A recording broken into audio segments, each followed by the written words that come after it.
Welcome everybody to CSIS. Thank you so much for coming today. I'm so delighted to see so many of you in this room. And welcome, I want to stand out welcome to those joining online. We usually have many more people joining online from different parts of the world, so welcome to those watching online as well. Just for your information, the live stream video is going to be available after the event finishes in our CSIS website, so you can, those who couldn't make it today can rewatch the video later on. My name is Moises Rendon. I'm the Associate Director and Associate Fellow of the Americas program here at CSIS.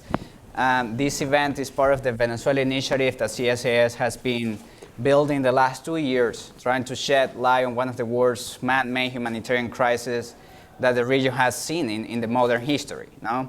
And the topic today is very important. And we're going to be talking about the implications of a narco-state in Venezuela. Organized crime groups have had in their institutions, on their democracies, on their political systems. And I have in mind perhaps Mexico, Central America, Colombia back in the 80s and 90s when the Colombian government was fighting the cartels, more recently the FARC and the ELN. But the Venezuelan case really brings a more complex problem because it's not only that there is organized crime groups present in the Venezuelan territory, but the Venezuelan government is also involved in the narco-trafficking business and either involved directly or complicit with the narco-trafficking activities and other illicit activities. And we're going to be discussing that's also part of the discussion. And this is why we brought perhaps two of the brightest strategic, thoughtful minds when it comes to the Venezuelan crisis. We're very honored Ambassador Brownfield and Juan Zarate to join us for this topic, and thank you again for your time and contribution to all this Venezuelan crisis since the beginning, right? So thank you again. I usually don't like to go over the bias, but I think this event deserves to make sure that everyone in this room and those watching online understand the depth of the background of the two speakers that we have today related to the Venezuelan crisis. So briefly, Ambassador Brownfield is a senior advisor here at CSIS. Thank you, Ambassador, for your time and commitment. Uncompensated senior advisor. He always says that. You're being very generous with your time to CSIS. Thank you, Ambassador. He was the U.S. Ambassador to Chile in 2002 to 2004. He was the U.S. Ambassador to Venezuela from 2004 to 2007, and then to Colombia in 2007 to 2010. Just to put into perspective, Ambassador Brownfield ran the embassy in Colombia of 4,000 employees and a $1 billion budget supporting an enormous range of military, security, law enforcement, economic, and humanitarian programs with the Colombian government, right? Smaller budget in Venezuela. In Venezuela, he led an embassy in constant crisis, and I'm not surprised because of the rough environment there. And as ambassador to Chile, he managed a sophisticated relationship with a mature and stable government, leading to the first free trade agreement in Latin America since NAFTA in 1993. More recently, he was Assistant Secretary for Drugs and Law Enforcement, the INL at the State Department, from 2011 until 2017, just last year. And running a portfolio of more than 80 countries. His responsibilities range from police training, assisting in Afghanistan, Iraq, massive anti-drug efforts in Colombia, Mexico, crisis management in Central America, police development in the Palestine West Bank, to maritime law enforcement in the South China Sea, and stopping the flow of heroin and fentanyl into the United States. Ambassador, thank you for your service. Your background really demonstrates that I don't know there is a person better qualified to talk about this topic than you, so thank you again for joining us for this event. I hope CSIS is getting their money's worth for my participation. We're working on that. Juan Zarate, colleague and friend, thank you. We're delighted, honored to have you here too. Thank you. Juan is a senior advisor here at CSIS. Thank you for your generous time to CSIS. He's also a chairman and co-founder of the Financial Integrity Network. a visiting professor at Harvard Law School. He also served as chairman and senior counselor for the Foundation for Defense of Democracy Center on Sanctions and Illicit Finance. Mr. Zarate served as a deputy assistant to the president and deputy national security advisor for combating terrorism from 2005 to 2009. He was responsible for developing and implementing the U.S. government counterterrorism strategies and policies for transnational security threats. And lastly, he was the very first Assistant Secretary of the Treasury for terrorist finance and financial crimes, a topic that is highly relevant right now respecting to the Venezuelan crisis. So thank you, Juan, again. Thank you, and he also earned the numerous awards for his work, including the Treasury Medal. So thank you, Juan. Thank you, delighted to having you. Thank you. Okay, so let's get started just for how things will run. Each of the speakers are gonna provide brief remarks. Then we're gonna have a conversation between the three of us, and then we're gonna open it up for Q&A at the end. So be patient, we're gonna get to the questions at the end. But with that, Ambassador, I wanna give you the floor and thank you again for being with us. Thank you. You're just doing that to draw greater attention to the fact that I was perhaps the last one to arrive, and apparently the only one in this entire room who had written down on his calendar that this event started at 11 and not at 10:30. Ladies and gentlemen, it is a pleasure, as always, to be with you here at CSIS. The reason I continue to say I'm an uncompensated senior advisor, by the way, in its defense, CSIS has been generous enough to give me an office and a computer here. That's the extent of their generosity, however, although a telephone may be in the works. Ladies and gents, you're going to, as often happens when I speak, you're going to have to bear with me while I do my historical overview from a personal perspective. And I promise it will not take me too long to get to the basic point.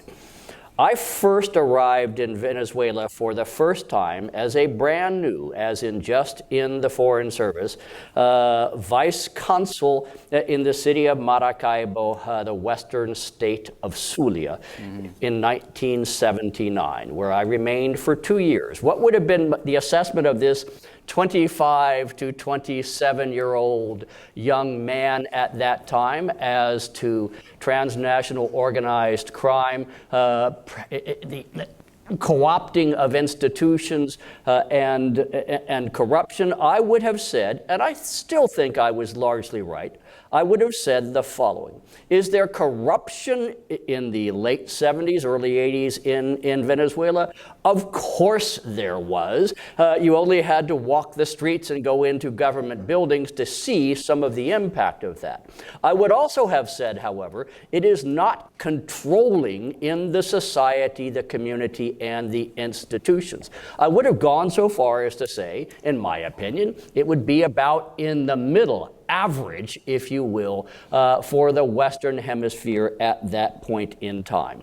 I would have described the institutions, the security institutions, the National Guard, what we then called the PTJ, and I've now forgotten what they're called now, roughly the investigatory police of Venezuela, DICIP, which is now called SEBIN, with all three of which I had very regular engagements as the vice consul responsible for visiting every jail in all of Western Venezuela to call upon American citizens currently in incarceration.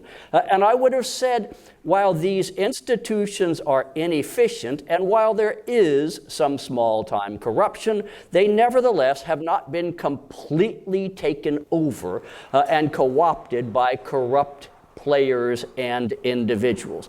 I would have said the nation, the people, there would be great popular frustration with the institutions and much criticism of corruption, of inefficiency. They would have talked about unequal treatment. They would have talked about slow justice and investigations. They would have grumbled about, at best, trickle-down benefits from these institutions. But there was not a sense of crisis.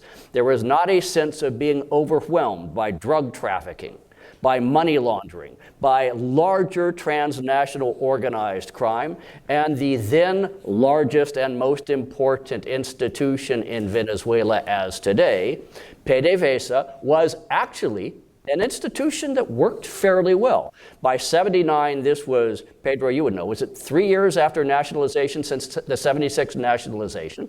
And the truth of the matter is, PDVSA in those days, it had regional subparts, Maraven, Lagoven, etc., but they were working pretty much like a professional oil industry. That's how I left Maracaibo, or those are the thoughts that I had as I left Maracaibo in 1981. Well, let's flash forward, shall we? 37 years later, it is now 2018. What might my observations be right now?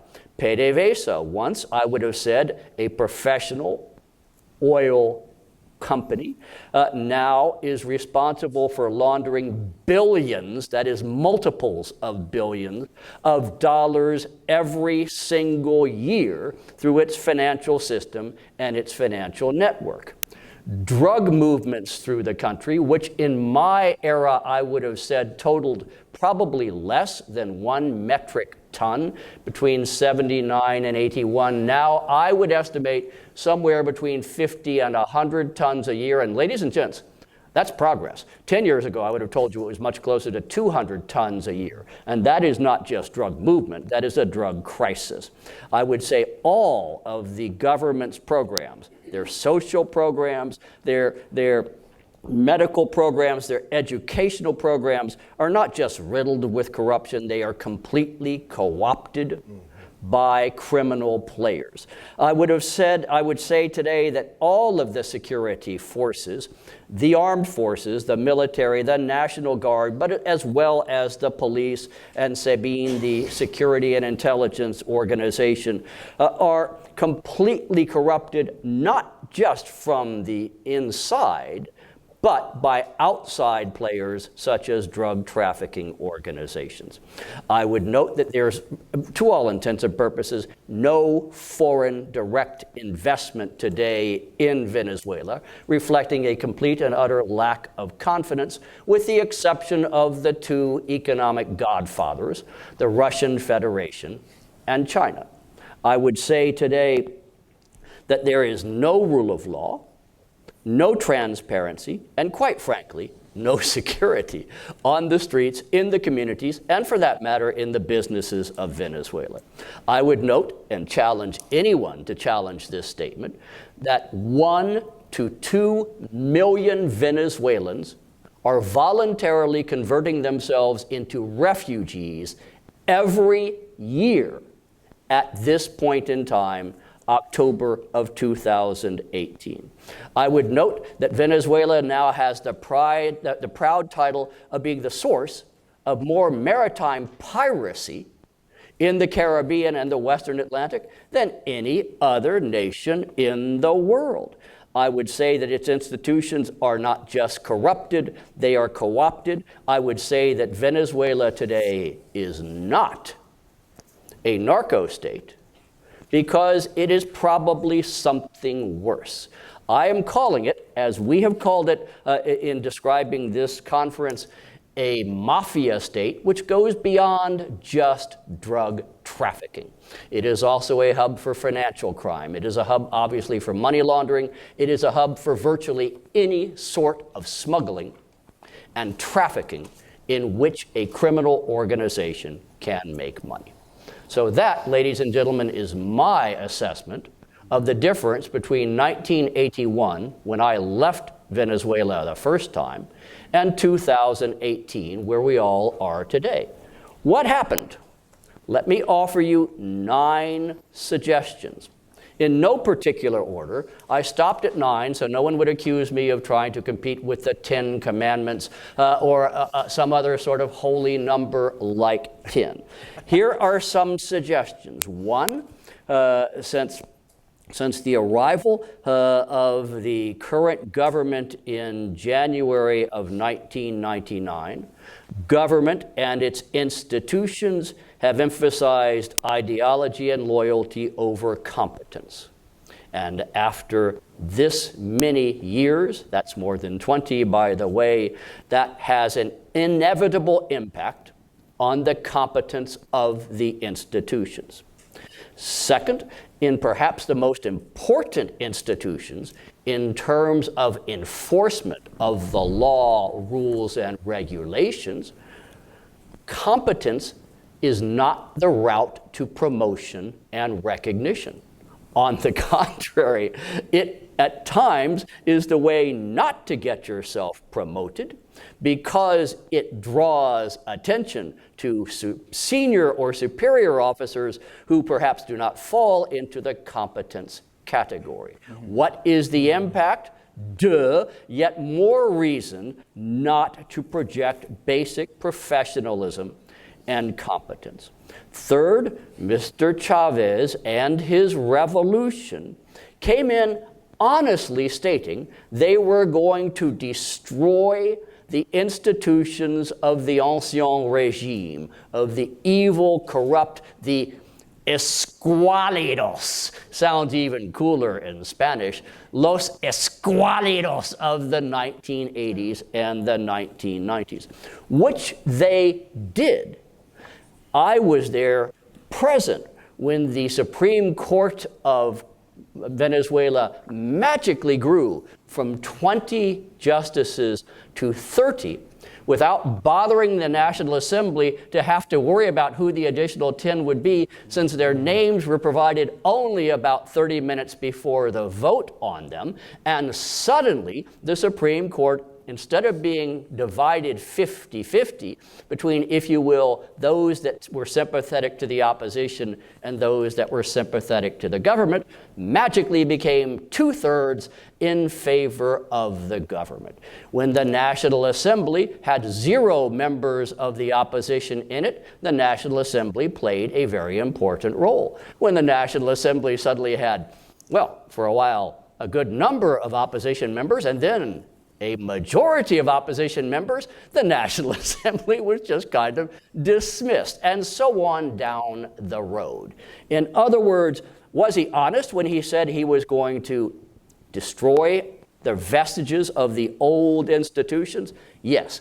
He replaced them with hacks, or he did not replace them at all.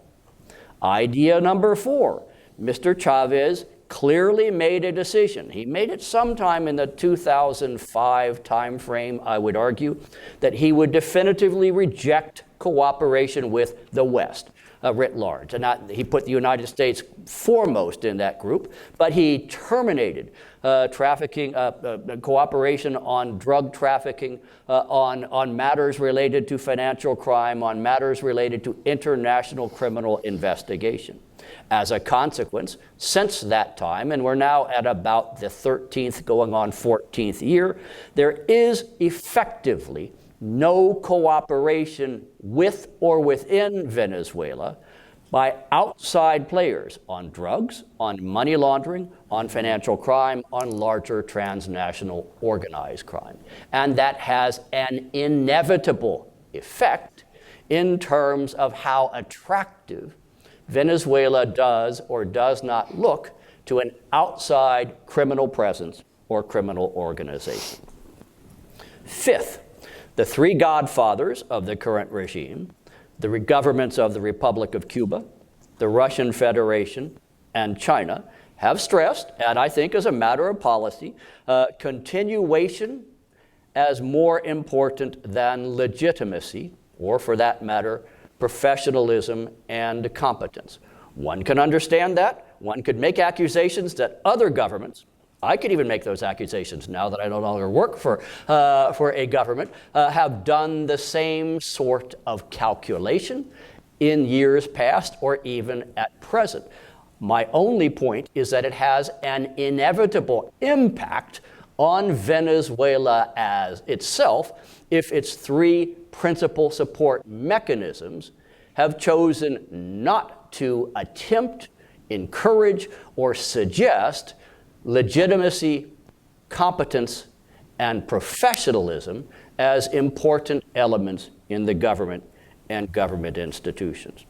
6th or 7th or 5th, wherever I am right now, Hugo Chavez, if he were still alive today, could he, if he were in proper health, be able to force some sort of consensus within his movement up to and including cleaning up some elements? Yeah, maybe he could. I have my doubts, but at least I am open to that. What I am not open to is any suggestion that the current government has that authority, has that credibility, has that ability to bring the entire movement of Chavismo together on a difficult point.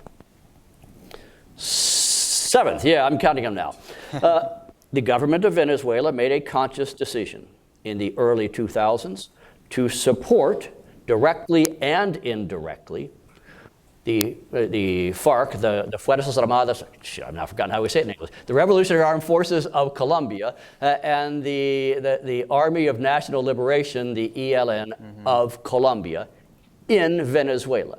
One impact of that political decision, that ideological decision, that philosophical decision was it brought with them drug trafficking organizations. My argument would be that the FARC itself was a drug trafficking organization, but those that were actually not members of the FARC found that they now had a secure base of operations in Venezuela, in fact, with considerable security provided by large numbers and armed elements of the FARC and the ELN.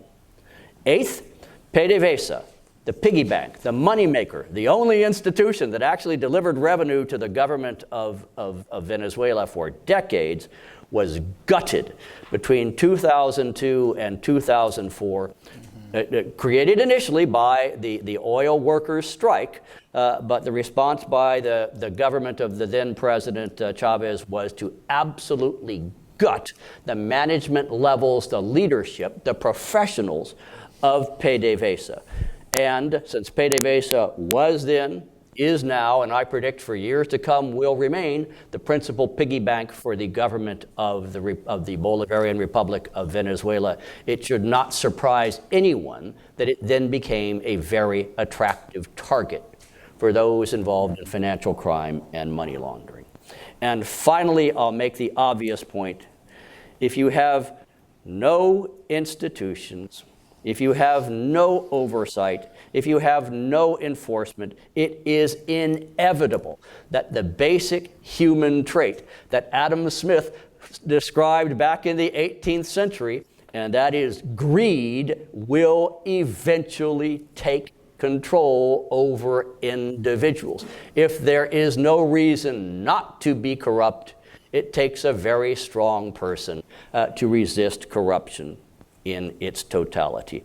Ladies and gentlemen, I make a prediction. 50 years from now, doctoral candidates in universities around the world will write their dissertations on Venezuela, a textbook case on how a nation converts into a mafia state. End of my presentation. Moises, back to you, whoever you might wish to call upon.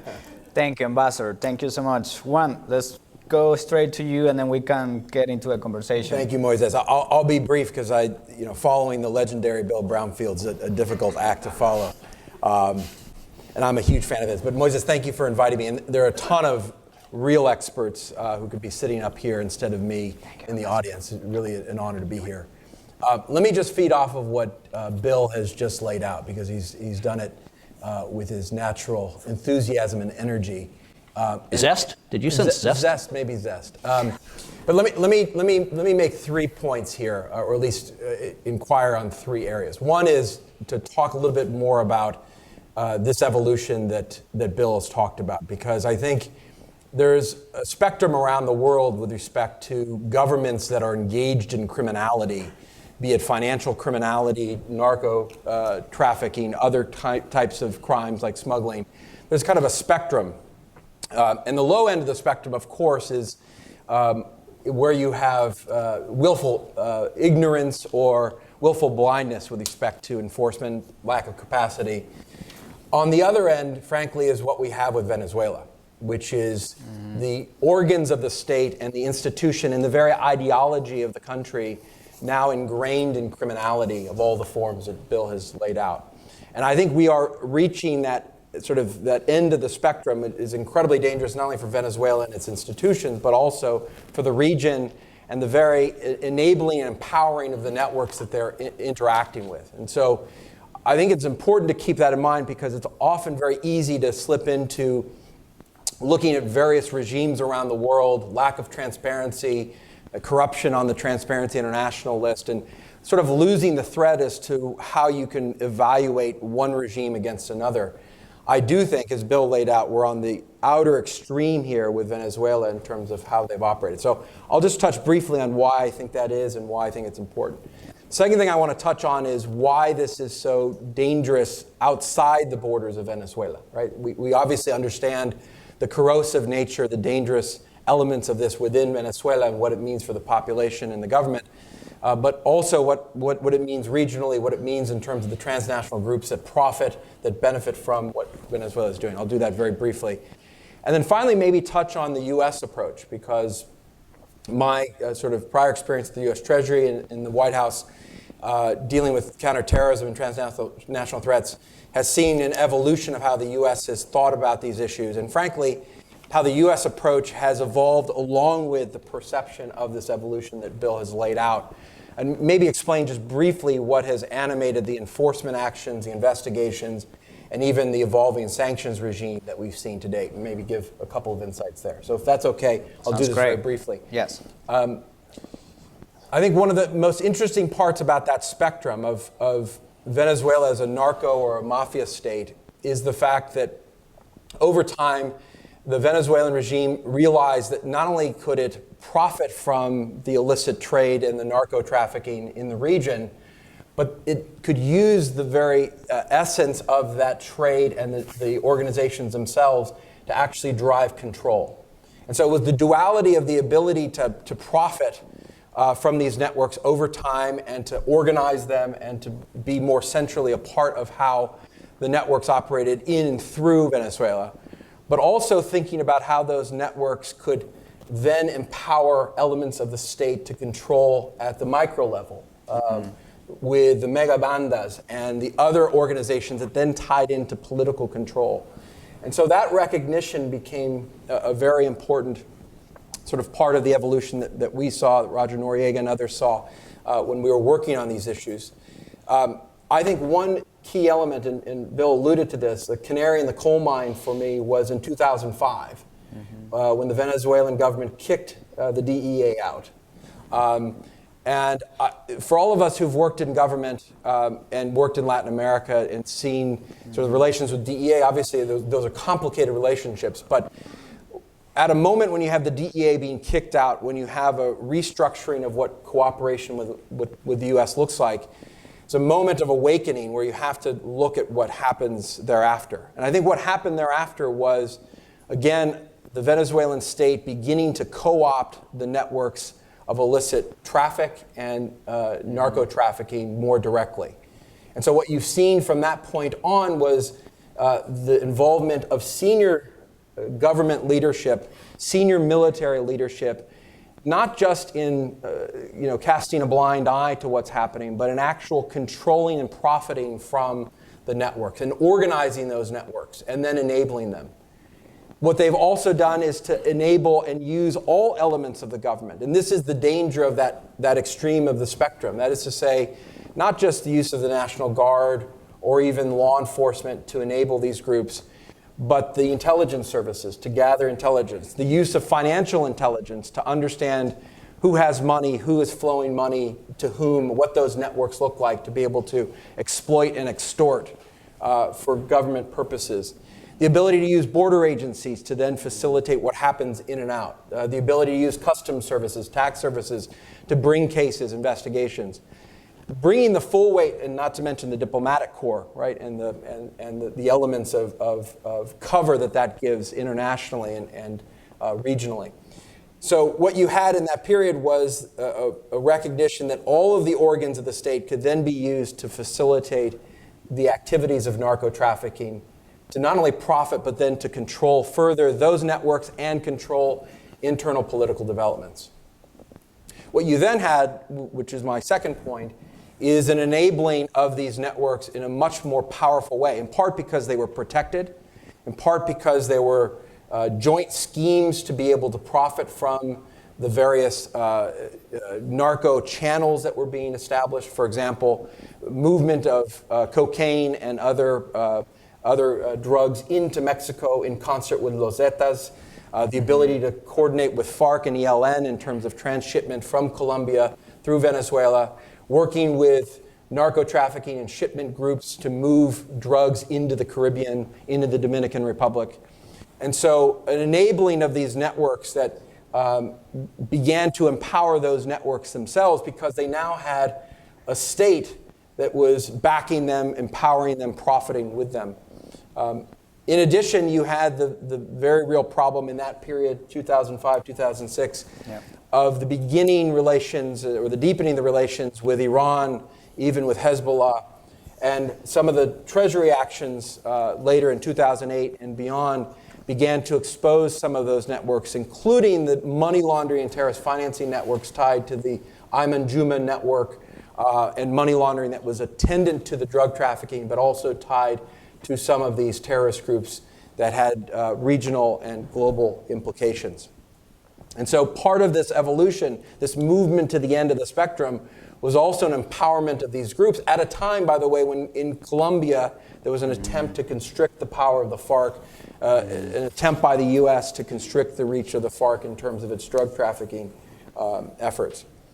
Maybe just a final point then with respect to the U.S. approach, because for a long time, certainly during our tenure, there was a sense that we didn't want to poke the hornet's nest, so to speak, with aggressive U.S. sanctions. That is to say, let's not make the same mistake that happened in the minds of some in the Cuba program, where the sanctions program was used as the boogeyman to explain all the government's ills and bad decisions and mismanagement. And so for a time, there was a sense that we could manage and deal with the Venezuelan government without having to resort to the most powerful economic and financial tools of exclusion, which ultimately were the strategies employed. And so what you had starting in 2007, 2008 was a recognition that Venezuelan regime behavior couldn't be ignored with respect to a set of transnational threats that were of deep national security import to the United States. So obviously you had the ties to international drug trafficking. You had greater attention to organized crime and organized crime activity that was considered a national security concern.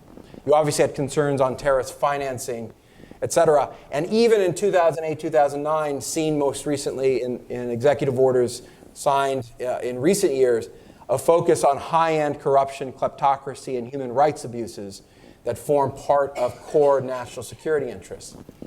And so not only was there a recognition that things were devolving in Venezuela and we had to be more aggressive about how we thought about the use of these tools, but the very nature of Venezuelan behavior, regime behavior that touched all of these other issues that were of national security import really began to reshape U.S. policy in the use of these tools, which then explains what you've seen with U.S. enforcement actions and sanctions. And so you've seen high-level Venezuelan officials designated as drug kingpins and pursuant to new authorities for corruption and human rights abuses, mirrored to a certain extent in that regard by the European Union. You've had designations tied to terrorist financing as well. You have had indictments and investigations tied to broader conspiracies, tied to organized crime and narcotics trafficking organizations. And so what you've had is a targeting of the regime on a broader basis based on the regime's activity itself, and it's tied to these other national security issues of concern. In addition, what's been interesting is the use of sanctions in a more direct way to deal with the underlying way that the regime has tried to profit from the very corruption and illicit activity that we're talking about. And so what you see with the sanctions is an attempt to cabin around the Venezuelan economy, not in a way to ultimately destroy it. So these sanctions aren't built to destroy PDVSA, for example, but they're built to try to cabin how the regime itself profits from what PDVSA is doing, frankly, what Citgo is doing here in the United States, how it is that debt and equity is offered to the government, how the marketplace reacts to Venezuelan bonds, the rejection of the Venezuelan petro, the cryptocurrency. And so an entire regime that's been evolving to try to cabin and contain the ability of the regime to profit from its corruption, its extortion, and ties to narcotics trafficking. You will continue to see this, I think. You will continue to see not only targeting of regime officials, senior leadership, senior military officials that are part of running these organizations, but you're going to see continued nuanced use of financial sanctions and regulations to try to cabin the way that the regime is trying to work around these sanctions and around these controls. And the big question here is, how do you deal with PDVSA? As Bill mentioned, not only an engine of the economy, but at this point, an engine for money laundering and illicit activity, and a systemically relevant institution as well, and one that you want to survive a post-Maduro environment, if one can imagine that. And so this grows more complicated, not less. What the Venezuelan government in becoming a mafia state has done is to put itself right in the middle of the financial and enforcement crosshairs of the United States and even others like the EU. And I think the big question is, how deep and how far does this go? And how much does the regime take advantage of the dislocation, chaos, and economic problems as a way of furthering its control and furthering its ability to profit? What we've learned over time with regimes, be it the Iraqi regime, the Cuban regime, any regime that is under stress internationally, where the economy is faltering, where it's under sanctions control, they will try to control more and more parts of the economy, to include the illicit economy, to try to profit and control the polity. You'll continue to see that, I think, in Venezuela, and the question then is, what do we do about it? Thank you, Moses. Thank you, Juan. Thank you, Ambassador, again. I think we covered a lot of issues here. And not to mention that Venezuela is also facing the worst humanitarian crisis that the region has seen in the modern history. I mean, there are 2.5 million refugees fleeing the country in the last few years, more millions expected to flee the country. So this is a very complex crisis. It's kind of a perfect storm type of crisis. And Venezuela is right in the middle of it, but the region is also now getting affected, as you both mentioned it. I want to go back to a couple of points that were made, but first I want to get Ambassador's thoughts on an issue that I think is relevant for many in Venezuela, for many in the region, that I don't think it has been answered as clear yet. And this is based, information is based on the Bureau for International Narcotics and Law Enforcement Affairs, the office that the Ambassador just led until last year. They issue a report this year from 2018 called International Narcotics Control Strategy Report, where they INCSR, as the cool guys call it. INCSR. The nerds call it. Right.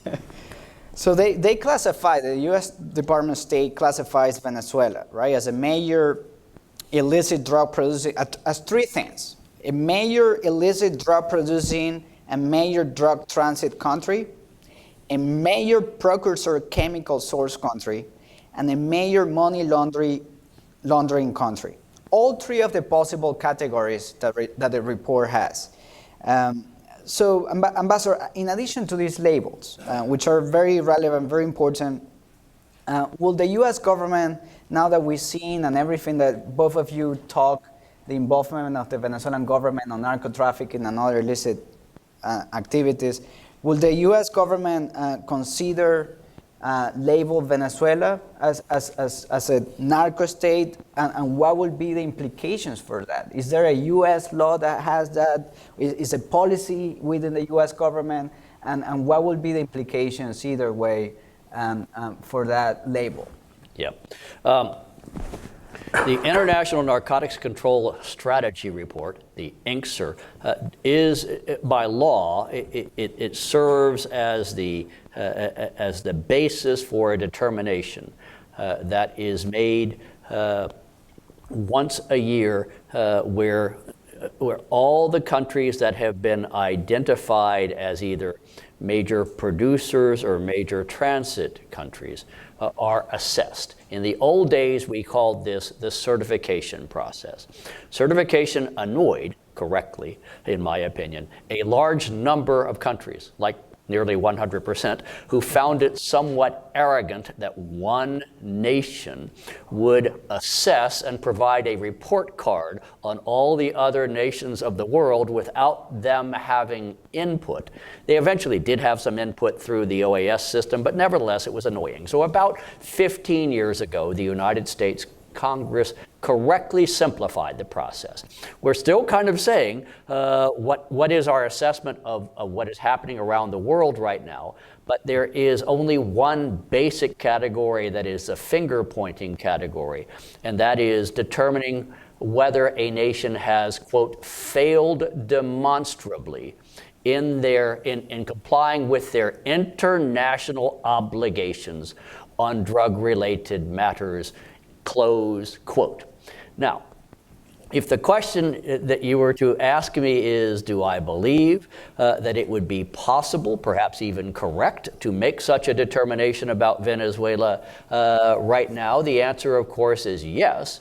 But in fact, in defense of INL, my former place of employment, we had made that determination for a number of years. We merely offered a national interest waiver, which the law also permits, should the president conclude that it is in the national interest of the United States of America to waive the application of the statute in this particular instance. And there have been, and that was a decision, by the way, that was not made by INL. That was made by other parts of the United States government.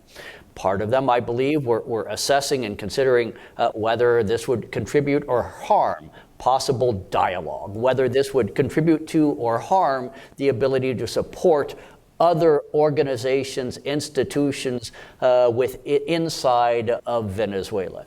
I was never robustly enthusiastic about the national interest waiver that I think has been issued now for, I don't know, 5, 6, 7 years. I'd have to go look it up as to how long it's been going on. But the simple answer to your question is yes. I believe there is more than enough factual basis to make a determination that the government of Venezuela has failed demonstrably in its obligations or in complying with international standards, UN-based as well as cooperation with the United States. Yes, Moises, sure. I just comment on this because the Inkster report's incredibly valuable, and if folks haven't read it, it's important to read.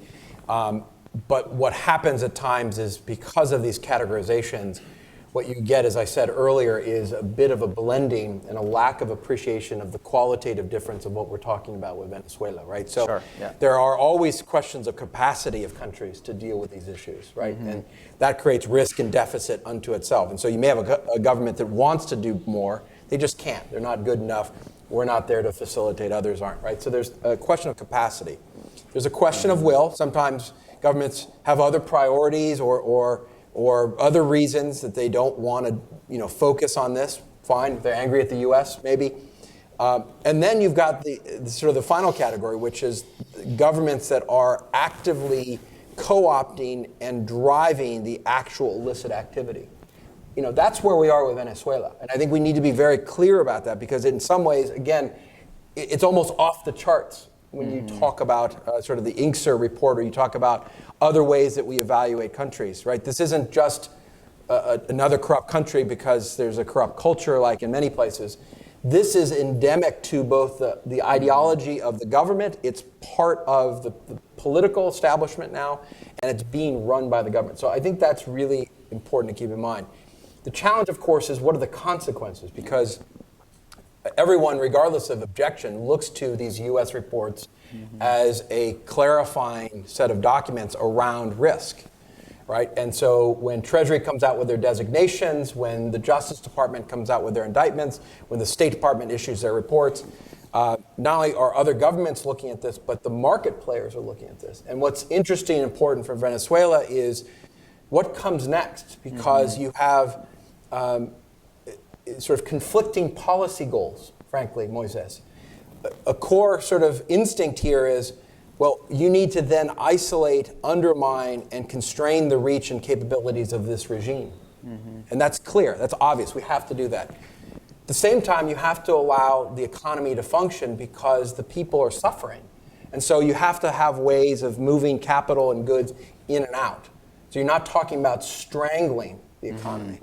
And you also then have to worry about what comes next, as I was alluding to earlier. You can't engage in such a powerful constriction campaign, whether it's regionally or globally or just driven by the United States, that kills the institutions that will be important to kind of what comes next in the rejuvenation of, hopefully, the Venezuelan economy and society. So it's fascinating here because one of the questions and consequences of the report is, okay, what is to be done from this, and how do you imagine risk?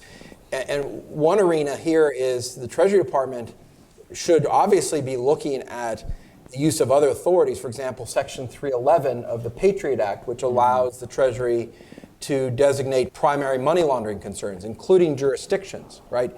The Treasury has used this effectively against Iran, against the Central Bank of Iran. It's held out as a countermeasure largely against foreign banks that present real risk to the U.S. financial system.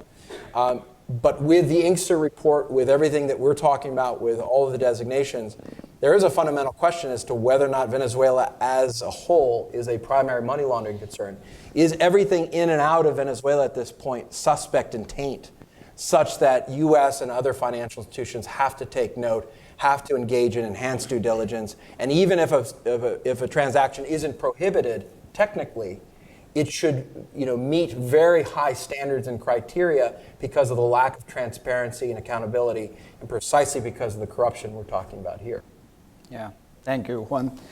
On that same line, Juan, you wrote this great book called The Treasury's War. Now, unleashing Thank you, Moses.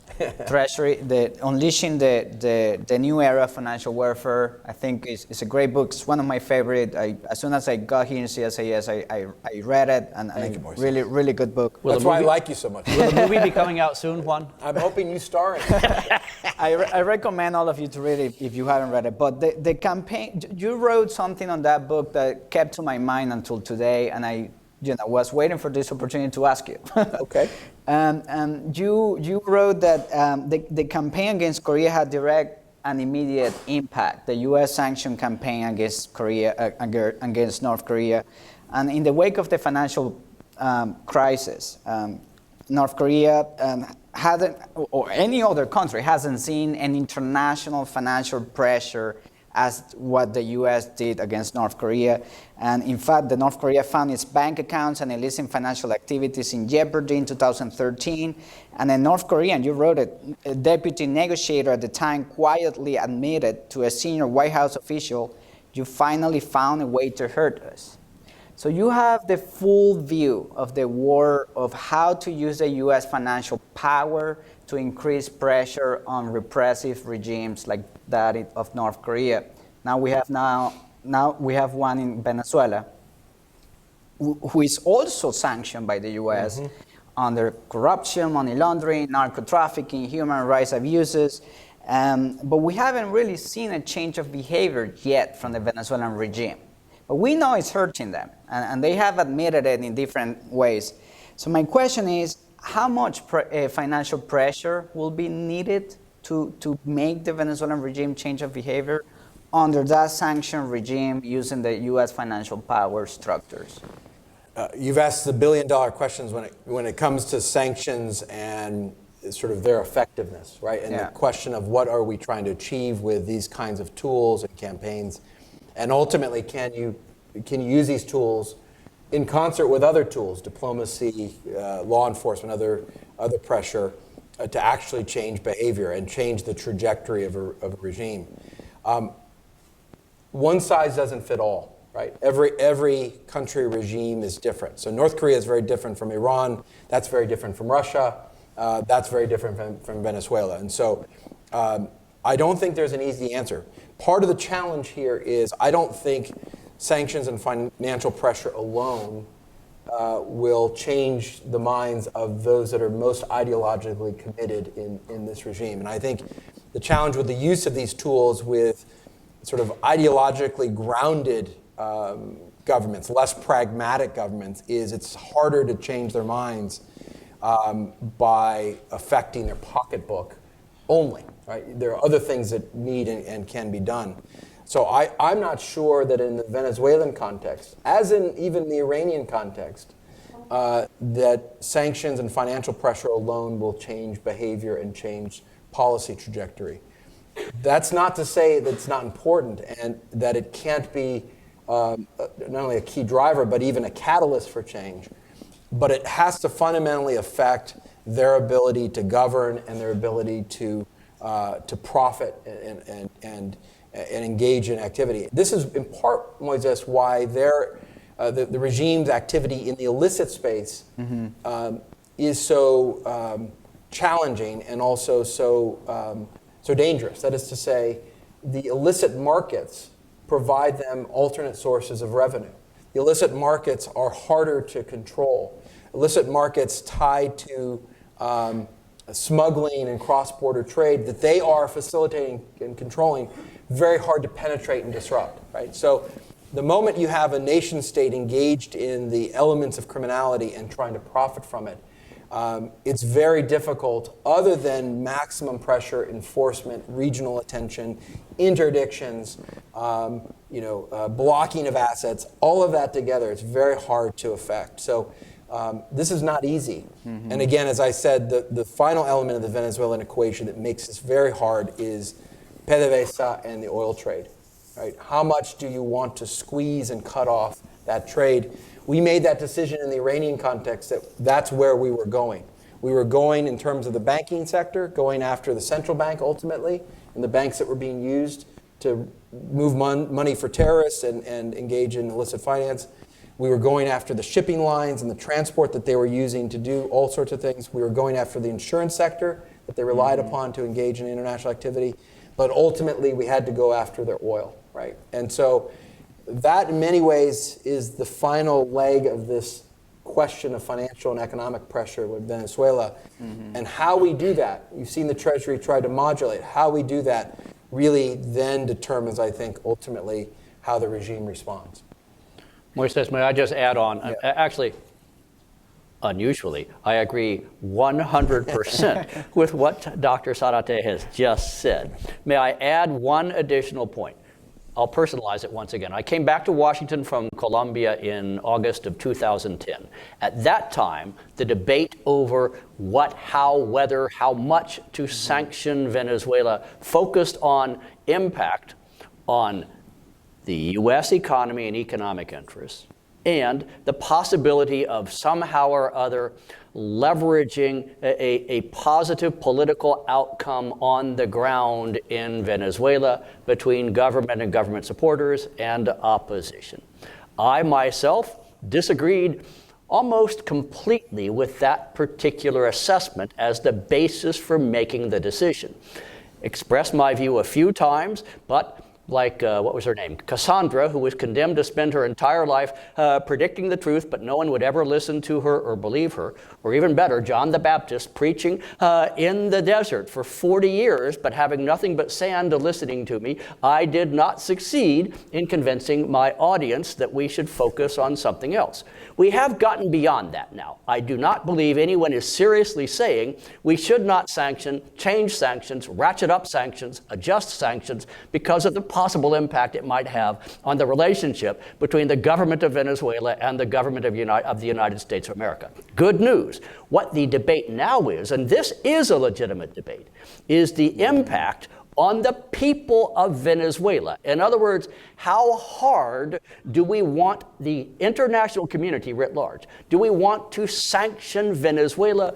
How much increased malnutrition, lack of medicine, impact on the public health system? How much impact is that going to have? Now, that is a valid argument to have. That's a legitimate issue. And no one in this room can't tell me that you don't have friends or, in some cases, family in Venezuela that actually has to have some impact as you decide how hard do we want to apply the screws to Venezuela in terms of the impact it is going to have on the people of Venezuela. My own view, thank you for asking, is we should treat this as a bit of agony, a tragedy that's going to go on until it's finally brought to an end. And if we can do something that will bring that end quicker, we probably should do it. But we should do it understanding that it's going to have an impact on millions and millions of people who are already having great difficulty finding enough to eat,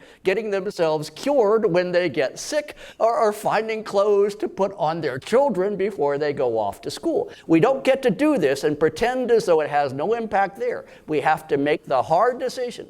The desired outcome justifies this fairly severe punishment. I can make that argument, but don't let anyone tell you that you don't have to address that issue. Thank you for letting me emote. Sure. on that score, it bears mentioning, if you look at the current sanctions, obviously there's a license for medicine and agricultural products, as you tend to have humanitarian exemptions for most sanctions programs. So that's important. But it does raise an interesting question. Moises, we've talked about this and started to work on this together in terms of thinking about what a positive set of economic tools may look like to actually relieve the pressure and the needs of the people, and to do so in a way that is outside the bounds and control of the government itself, and meets the goals of transparency, accountability, and sanctions enforcement, right? And so one of the interesting things, and you've written about this, is the emergence of a crypto economy, not the petro, not the crypto economy that the government's trying to control and foster and use as sort of a very odd and I think ineffective backstop to the economic slide. But so the organic crypto space that's emerging with the NGOs and others that are trying to move resources effectively into Venezuela at a time when the currency, I don't even know how much it's devalued at this point. I've lost track, and at a rate of 1,000,000% inflation, whatever the IMF is estimating at this point.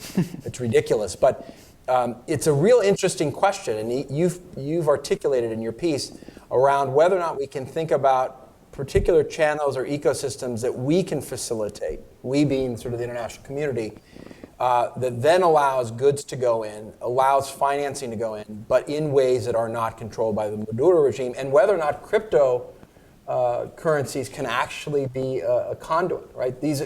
It's happening organically anyway, right? You've seen these markets emerge in Medellin and parts of Colombia along the border areas.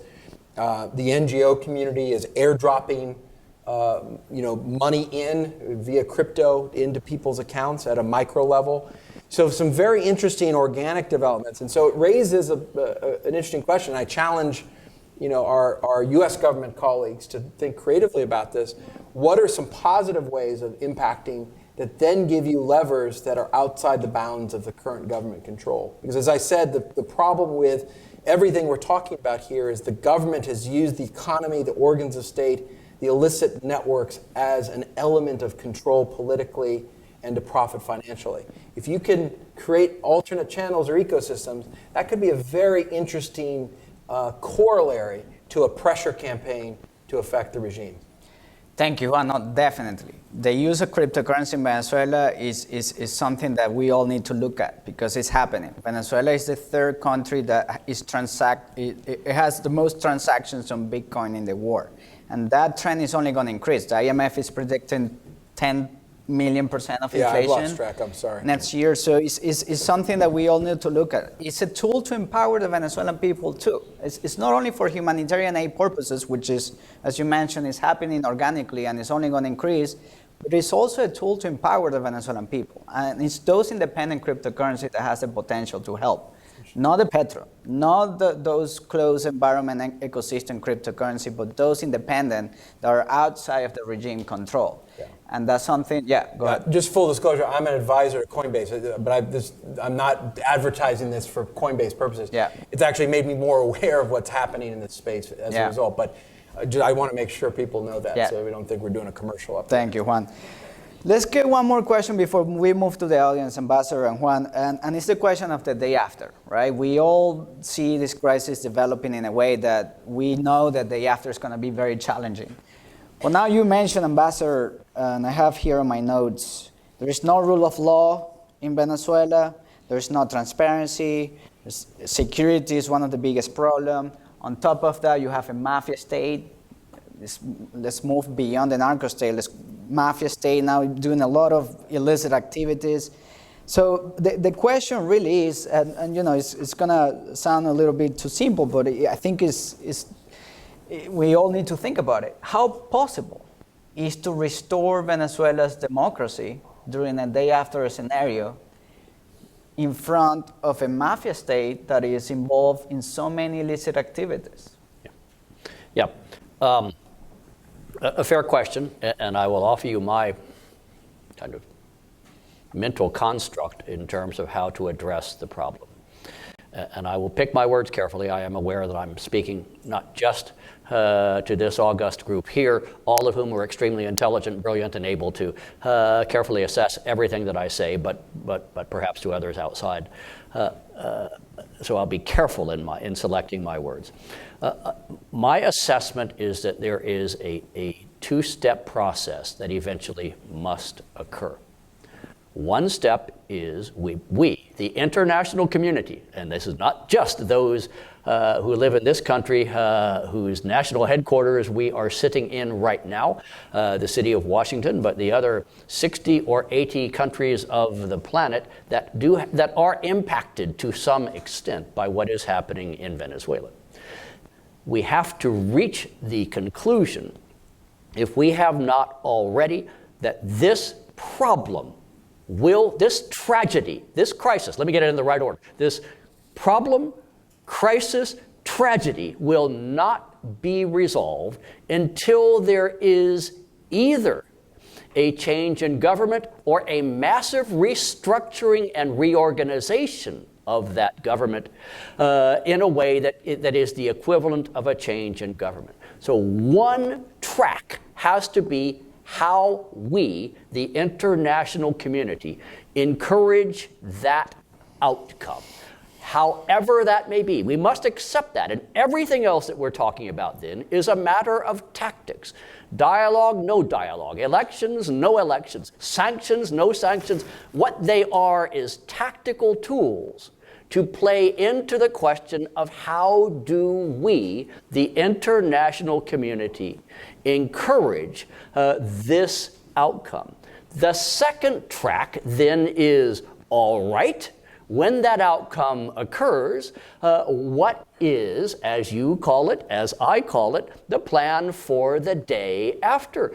There would be no greater tragedy than everyone basically working to produce the desired outcome, a change in government, and then absolutely no one is ready to support what the change would then become. I mean, talk about a huge deception to however many millions of Venezuelans who might still remain in the country at that time.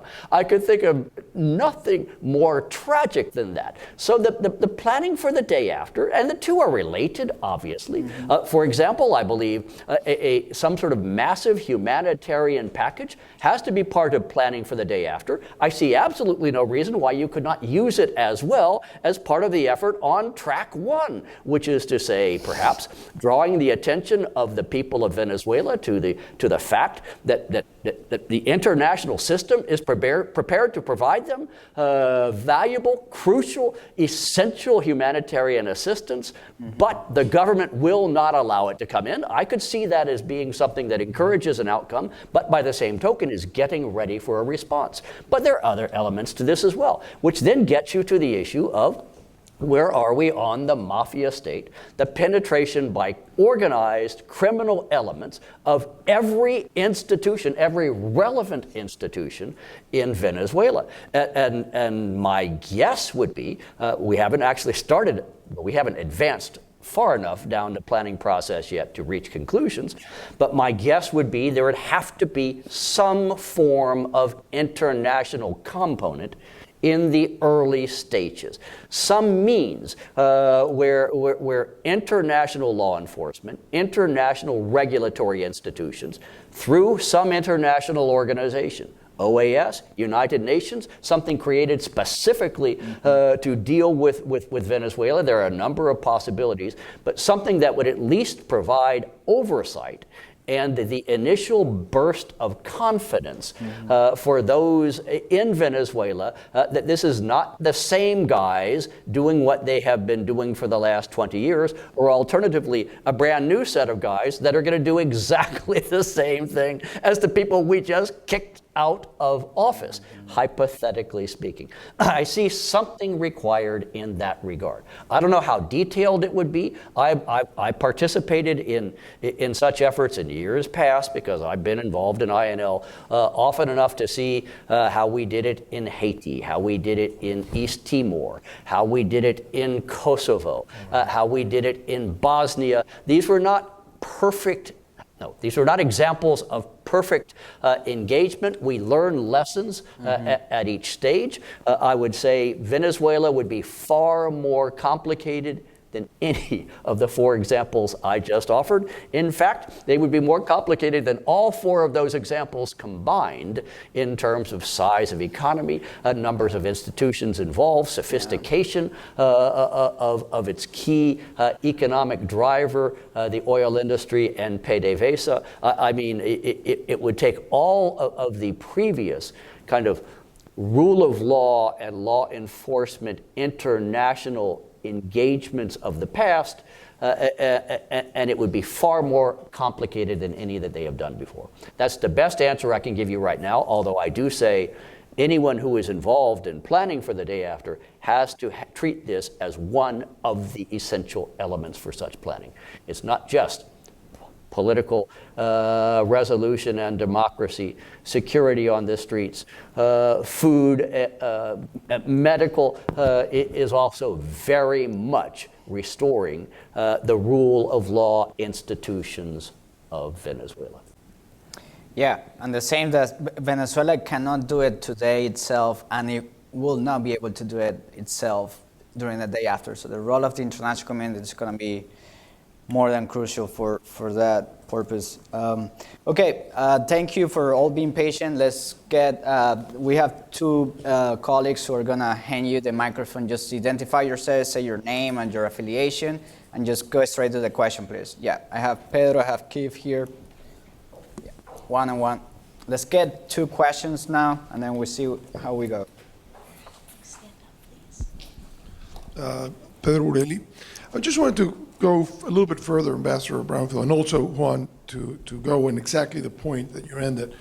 The international community has been focused on Venezuela and its shift from trying to force a dialogue or participate in a dialogue to try to encourage the opposition to unite, and now obviously very concerned about the consequences of the refugee crisis.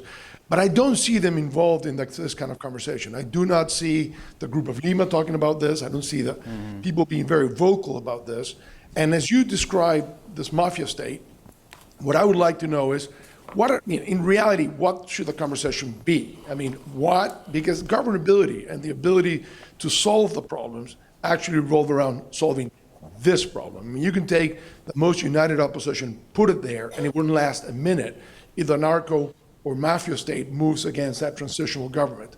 So can we go a little bit deeper as to what the conversation should be, what the preparation should be, and what does the international community assistance really look like, maybe using Plan Colombia as a comparison, which is right there, or the Iniciativa Mérida. Does that look like it, or is that tiny compared to the fact that here you have a narco state and not just narcos in the state? Thank you, Pedro. Yep. Keith Mines, Director of Andean Affairs at State. Just a quick question, if you could each outline you've both been involved in attacking mafias before, attacking cells. So as you look at this mafia state, what are the 3 biggest vulnerabilities that they have for those that are trying to restore democracy? Thank you. Let's get to these questions, and then we open it up for more. Why don't you start? Let's go in reverse order. Z. Z first. Zarate. I'm used to being last. Let me take that last question. Vulnerabilities. I think one is exposure that's happening, right? So we're not at a point now where we're debating what's happening sort of in a hidden way, right? So the U.S. government has gone all in revealing, or beginning to reveal what it knows about the regime involvement. And so that is a huge vulnerability for the regime. And you see the regime pretend like it doesn't matter to them, but it does, right? It does when they're listed, it does when they're indicted, it does. So the element of exposure is a key component here. A second vulnerability is, and it goes, Pedro, a little bit to your question, you still haven't seen a fully galvanized sort of regional approach to dealing with the criminality. So if the argument and the theory of the case is this is a criminal state with regional implications, where is the regional kind of law enforcement response?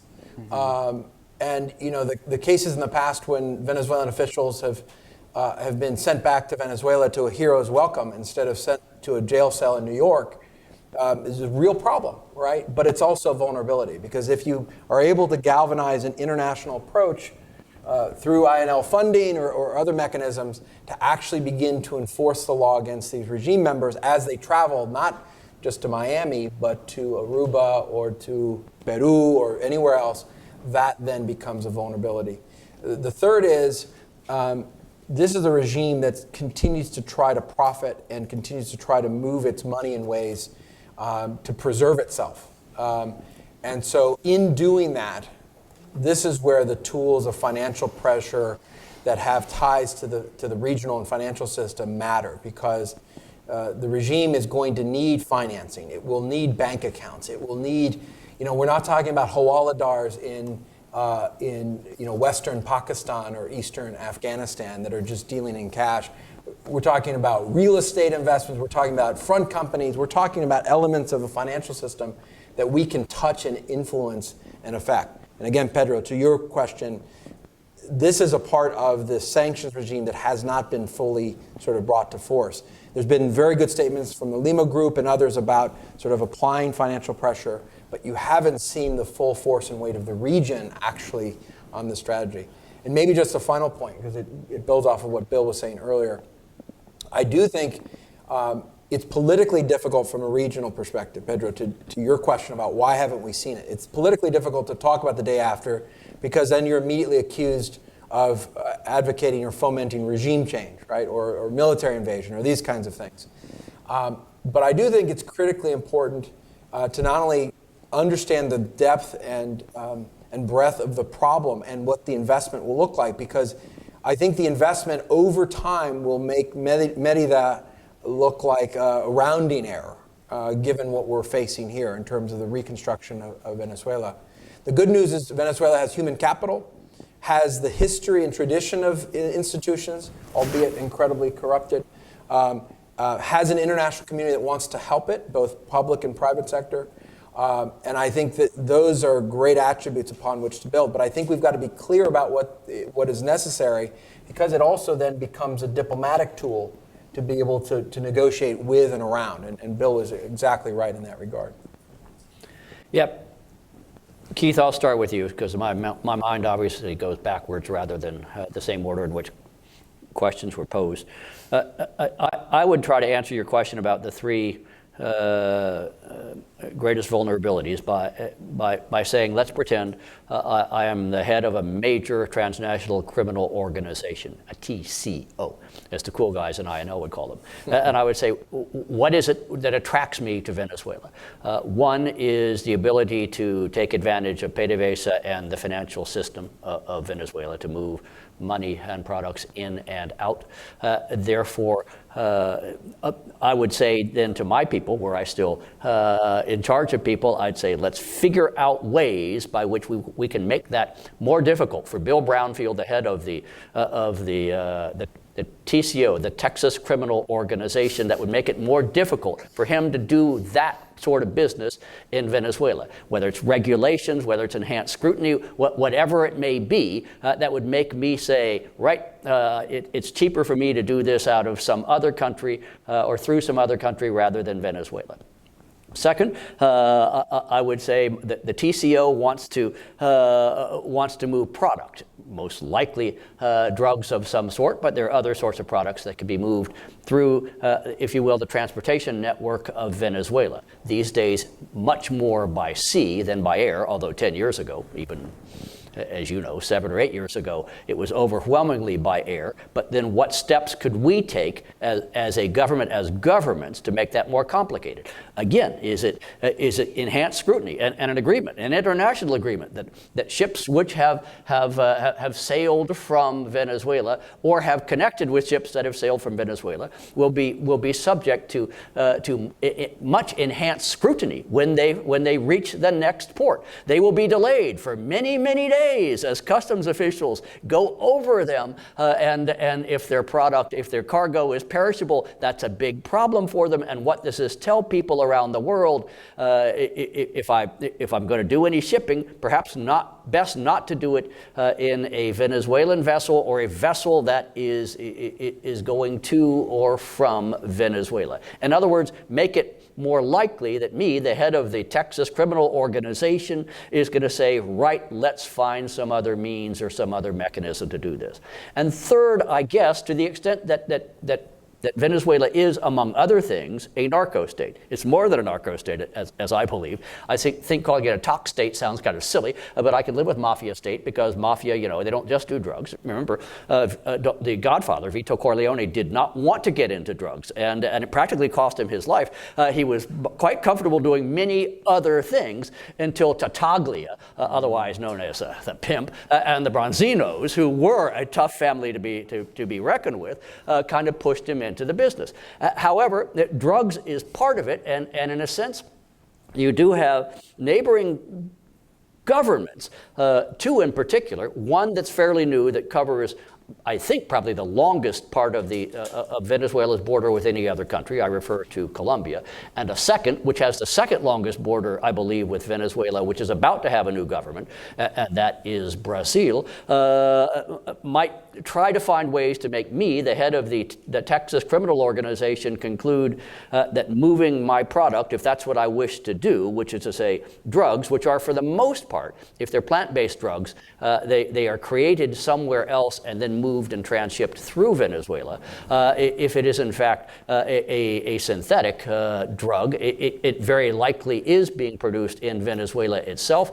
But what steps can I take to make those guys who are basically operating from outside Venezuela conclude better to go with some other route? That's the way I would attack the problem set. And I don't say those are the three things to attack, but I do say that is the way to figure it out. That I want to get inside the head of the chief of a criminal organization who has voluntarily decided to use Venezuela as a transit point or as a base of operations or as a financial center, and how can I make it sufficiently difficult for him, not to get him to go out of business, but to get him to go someplace else. Now, Dr. Borelli, you are, as always, if Juan is 100% correct, you're at least 99% correct. It is, of course, time to start thinking through what this means in terms of preparations for the day after. And I don't want to. This is a work in progress. You know this better than I do, much better than I do. One possibility in terms of how to ensure that the issue of the complete breakdown of rule of law in Venezuela is incorporated into thinking and planning for a day after scenario. People are beginning to mutter about establishing something, whether you call it a government in exile. In fact, I would rather not call it that. I would rather call it some sort of entity that seems less threatening or frontal, but at least that could have a physical base somewhere and would have a part of it that is addressing this issue. Because at the end of the day, as you did not say, but I will say because you're smart enough to have realized this, you've got a two-part problem set the day after. One is the immediate requirement for something that establishes relative security and law enforcement starting the day after. And that almost inevitably is going to have some external component to it.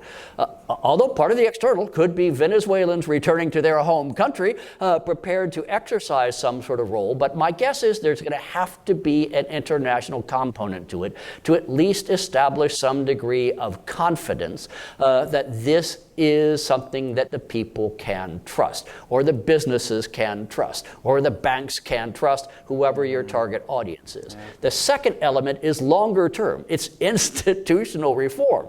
And God knows that's what I was doing for 7 years in INL. And on those, and even somebody like the good Dr. Snyder, who did it for 8 years in USAID, these things, this sort of stuff takes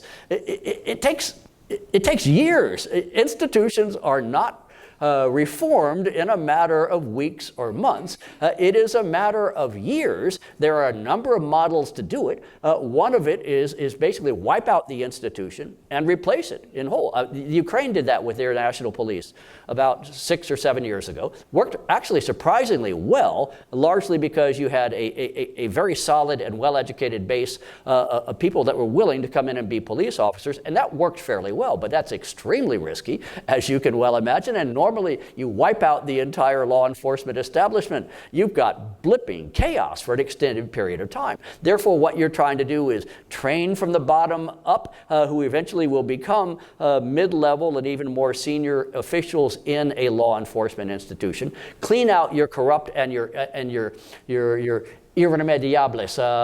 There's probably an English word for that. I can't think of what it might be. The irredeemables at the top. They go, insert some outsiders into that position, and then be forcing everyone in the middle to go through all sorts of painful reform classes and insert oversight and supervision that might get you there. But Dr. Borelli is absolutely correct. We shouldn't start thinking about this on D-Day +1, we should start thinking about it right now. He would then say, and why haven't I actually fed him some better thoughts on this matter, but that's for another discussion and another time.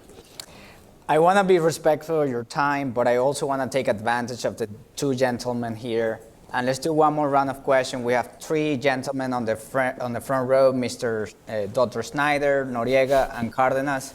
And then we wrap up the event quickly. Yeah. You have to turn to the left. As always, you always look left, don't you, Mark? As always, the distinguished panelists provide a rich environment in which one can comment. I think I would say what you have said. I agree almost 100% with everything that both have said. That's a very frightening concept for me. I don't know about you. There are some elements in the current situation which I think make it actually easier to contemplate a successful day after than either Bosnia, Kosovo, or Haiti. And one of those is that... East Timor. You forgot East Timor. I forgot East Timor. And East Timor. And that is that none of those countries had an economic resource capable of ultimately providing the basis for economic growth. And obviously Venezuela does. And the other is that I do think that today you have a region which is far more ready to consider and support significant actions aimed at getting to the day after than I could ever recall in this region in any case. And thus the possibility of getting support for the kind of action that you suggested is necessary in order to reduce the time when that day after comes. And here I think the issue of what you do with respect to the oil industry is key. And I think that there are many of the new governments in the region who are ready to contemplate that, partly for their own interest. They don't want to see a doubling of the 2 million refugees that they have to deal with over the next 1 to 2 years. So I do think that's different. Thank you, Mark. Yeah, Roger. Yeah, thank you very much, Roger Noriega with the American Enterprise Institute. Moises, congratulations for this great panel. Thank you. There's a lot of agreement among the gringos here, at least, about finally about what the challenge is all about. And how You're not going to agree with Mark as well, are you? That would really terrify me, Roger. Well, it'll terrify him as well as I do. I do agree completely with what as I have for a good number of years. And we're all recognizing now this is a criminal regime, and it's led by people who, at a certain point, made a decision that they were going to end their lives in an early grave or in an American prison. And one thing I will disagree with you, Bill, is still mentioning dialogue as a possibility, Yep. as a tactic that should be considered. I hope, yep, okay, I'm with you, sorry. Okay, so, but my question's about tactics. The DEA and the Department of Justice, U.S. attorneys in 4 jurisdictions at least, have thousands of person hours in on investigating leaders of this regime.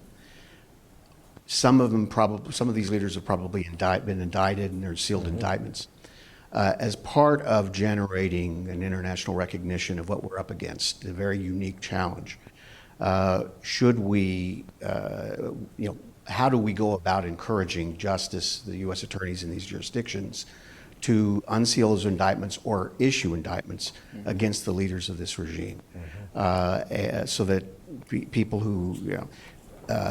who have sympathies for the idea of respecting government, even a de facto government's authority, realize that we're dealing with a criminal regime, something very different. And second question. There are functioning institutions. There's a National Assembly whose legitimacy is recognized, and a Tribunal Supremo de Justicia that is operating in exile now, forced exile. They all had to run out of the country. Distinguished jurists who have, among other things, condemned Maduro to 18 years in jail for corruption and declared that there's a vacancy in the presidency. Do you see practical advantages of, first off, the U.S. government recognizing the legitimacy of those judgments and also moving forward on the Department of Justice actions against the leaders of the regime? Thank you, Ambassador. Yeah, Jose. Thank you. Just a very quick question. We've been talking about the day after. I wanted to ask Bill about the day of. And even the day of is no certainty. Obviously, we know that Cuba has muddled through for decades with a bankrupt economy and exiling the discontented. The day of can take very, very different actions. And what we're looking at is probably an indigenous attempt to depose the regime. And that's going to create a lot of pressures on U.S. policy. Can you talk about the day of and the various contingencies that would exist that would obviously impact the situation, a failed attempt, a successful attempt to depose the regime? What does the U.S. do? Thank you. Juan, if you don't mind starting with you, and then I know the ambassador likes to finish last. With a flourish. You're always fancy with a flourish. Last time I did it with a Latin expression. Let me go to Roger's question, because it melds with a couple of thoughts that I had, given the discussion we've had today. And again, Moises, thank you for hosting this. Roger, I think you asked a really good question, because I think part of where we are now is if there's an agreement on what we're facing in terms of the criminality of the regime, there has to be, in some ways, a different enforcement paradigm that we're applying, right? We have to maybe think beyond the case-by-case, the designation-by-designation model. And here I'm thinking a little bit out loud with you, because I think to encourage what would be a much more aggressive approach from the U.S., it would be in part to convert what are maybe sealed indictments into designations, right? So that's an easy kind of transition. Maybe looking at the regime as a conspiracy itself, right? So defining the regime itself as a conspiracy. And then you can do all sorts of things using RICO laws and other things to look at and even investigate those that are associated with the regime. Looking at what a regional approach looks like, right? So what are we doing actually to build joint cases aggressively, right, as a country? So I think that's interesting. And maybe the most provocative of thoughts, but maybe important in light of what we were talking about earlier, is do you begin to think about a truth and reconciliation-like committee? That is to say, the day after judicial framework that then begins to get you to questions like, what are judicial authorities either in Venezuela or outside of Venezuela doing? What have they concluded? What are those institutions able to do? What does the international community need to do in terms of judgment? And what does that mean for a political transition? And if you begin to talk about it in those terms, it looks like a very different kind of environment, right? You say, look, this looks like a Truth and Reconciliation Committee, a la what we saw in South Africa, for example. That actually changes the way you think about how should we think about the institutions before and after. How do we think about the cases we build? What are the charges that we're bringing, right, beyond narcotics trafficking to war crimes and human rights abuses, right? And that maybe is an argument for a very different enforcement paradigm that builds off of what has already been done, but gets a much more aggressive posture and a much more regional approach to what we're doing. Yep. Let me knock off briefly, and I will go from my right to the left because that is the order in which the comments and suggestions and even implied criticism was offered. Dr. Snyder, you are right, I believe, in terms of some of the differences between Venezuela and other, I guess we'd call them failed state exercises of the last 25 years. I might add the presence of a fairly sophisticated baseball organization in Venezuela is yet another change, and it might be the basis for some sort of additional initiative, but I will, you didn't bring that up, so I will not address it. Yes, there undoubtedly is a potential economic driver in Venezuela that very few other countries in the world have. It does not simplify the process, however, for transition. In some ways, it makes it that much more complicated. I worked for a year, my last year, although I'll not name any names, for an individual who actually knew the oil industry exceptionally well. And he would occasionally talk to me because I bet, unlike everyone else in this room, with the exception perhaps of one, I did spend a year of my life working for the Gulf Oil Company, which no longer exists, in West Texas, and learned something about the oil industry. And that is, it is an industry that definitely, I mean, even when it's working well, they're thinking, they've got to think about 5 years down the road because the number of things that have to be done between where you are right now and where you have oil that is coming up out of a well and being inserted into an economic distribution system is a multi-step exercise. So if we assume on D-Day you find PDVSA in the condition in which it is, that's not an immediate short-term solution to anything, frankly, other than, I suppose, getting yet more loans. And I'm afraid they're already so tapped out on loans to China, from China and Russia right now, that you'd have to play that one very carefully. You are correct. You are also correct about greater regional enthusiasm. I've never seen this in this region on such a sensitive issue, I think. I guess in my professional life, and I acknowledge, as both you and I believe Dr. Borelli have suggested, the real driver, of course, is millions and millions of Venezuelan citizens who have now hit the road and are turning into refugees. That has caught their attention. Can I just interrupt for just a half second? For those maybe watching who don't understand the relevance of this to the U.S., you're watching the baseball playoffs. You're going to see a Citgo sign over Fenway, over the Green Monster. Citgo obviously is part of PDVSA. We are cabining the profits of Citgo in the U.S., and it becomes an asset potentially in a post-Maduro context of the profits and the ability to engage the debt markets, et cetera, when you have that opportunity. So the relevance sits right amidst us in terms of Citgo, et cetera. And the Citgo station that used to be located approximately 1/2 mile due south of the Pentagon is no longer there, and I take no position on that issue whatsoever. Dr. Noriega,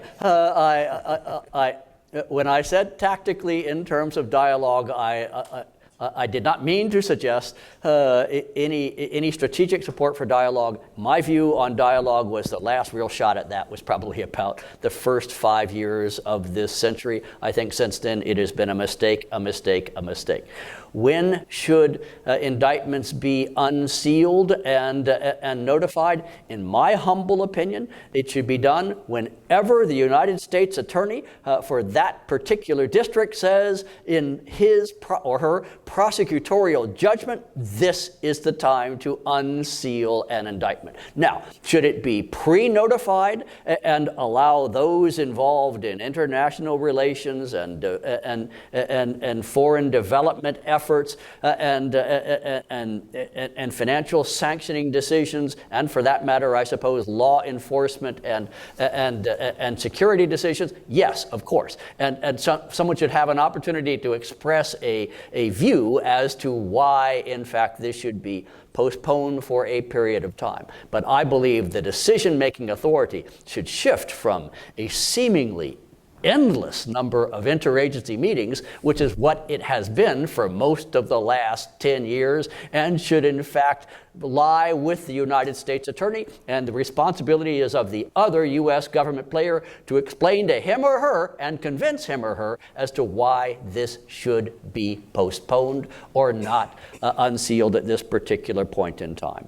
Dr. C, the day of. Look, we know, I suggest we know one way how the United States government should not respond to a potential D-Day scenario. We saw that in, I guess it was April maybe of 2002. And if anyone is interested in terms of how not to engage as a government, that would be a good case study. I will oversimplify, but I would suggest at that point that the problem was we waited too long before making a decision and announcing it. By so doing, within a matter of, I guess it was less than 24 hours, the government that we had announced our recognition of ceased to exist, and we therefore managed successfully to infuriate both sides of the House.